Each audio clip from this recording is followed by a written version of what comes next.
está a sua motivação para hoje? Naqueles dias havia de novo uma grande multidão que não tinha o que comer.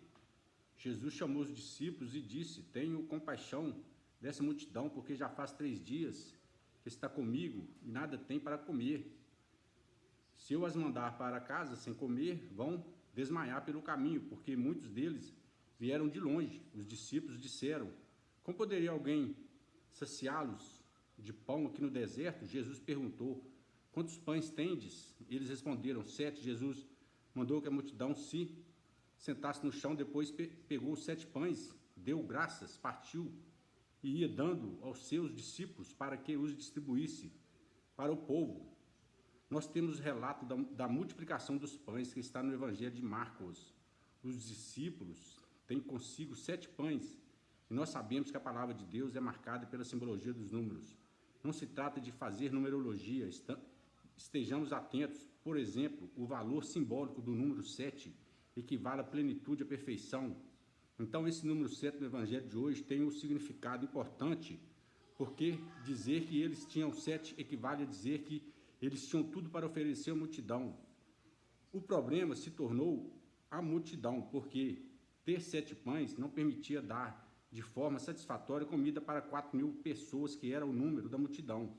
Até porque nem seria possível comprar essa quantidade de pão numa região escassa, numa região deserta e sem recurso. Quem é capaz de multiplicar o que nós temos? Quem é capaz de potencializar a nossa humanidade para fazê-la se tornar um dom para toda a humanidade? Cristo, é apenas Cristo.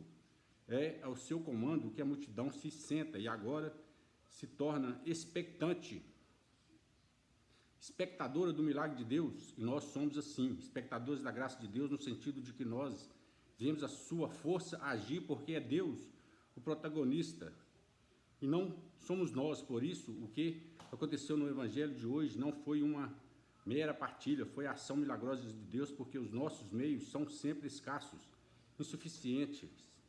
Chega um momento na nossa vida que temos que nos render à poderosa ação de Deus, pois existe um limite para essa ação humana. Depois de fazer a multidão se sentar, Jesus eleva a oração de ação de graças ao Pai, porque a sua confiança está nele, a sua confiança está em Deus. Por isso, se até Jesus ensinou que a nossa oração deve ser um abandono em Deus, porque nós insistimos em confiar em nós mesmos? Por fim, ele parte os pães e os entrega aos discípulos para que agora sim, esses os distribuam a toda a gente. Satisfeitos ficaram todos, diz o texto.